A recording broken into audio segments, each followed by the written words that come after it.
In terms of advice that you can offer to anyone that wants to bring a sense of balance to their third eye, I know you've made some suggestions, but do you have any more? You've given us some great techniques.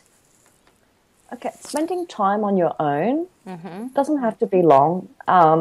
Really consciously spending time on your own. People say mindfulness, so that you can sit with and become familiar with each chakra. If you're wanting to develop the third eye chakra, you have to know when it's activated, when it's not. You have to learn how to switch it off, switch it on, just like learning a new exercise regime.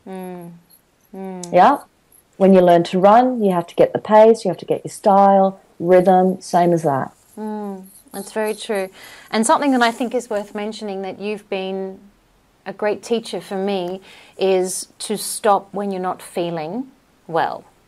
And it's something that I'm still learning in my life, but it's something that really helps me to manage my energy. And because, much like you, sometimes I work on weekends, sometimes I work in the evenings, and it means, and it's a great thing to do, because a lot of times people will say, why don't you just consolidate your days?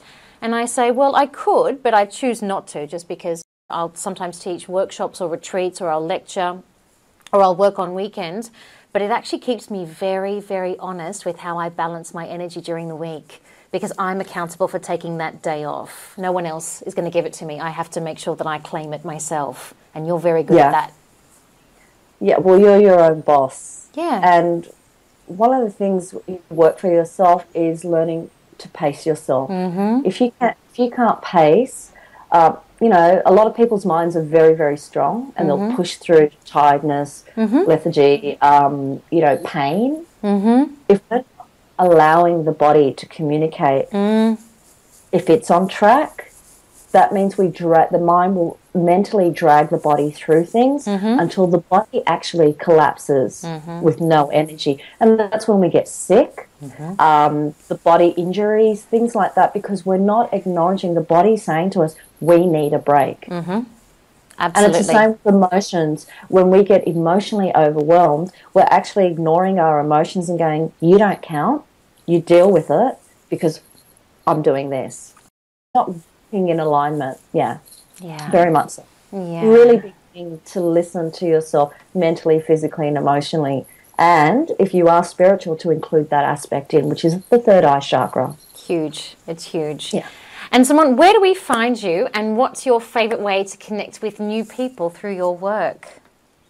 Well, you can find me through my website. So it's www.simonnelee.com. And you're more than welcome to give me a call, email me, and we can have a chat from there. That sounds wonderful. Thank you so much for taking the time to Chakra Chat. Thank you so much also for being my guinea pig with so many of the sequences. You're so welcome. And thank you for being my yoga guru, and for teaching me so much about the anatomy of all the chakras as well, because I really learned a lot from your course. Definitely. Bless. Thank you. Thank you so much.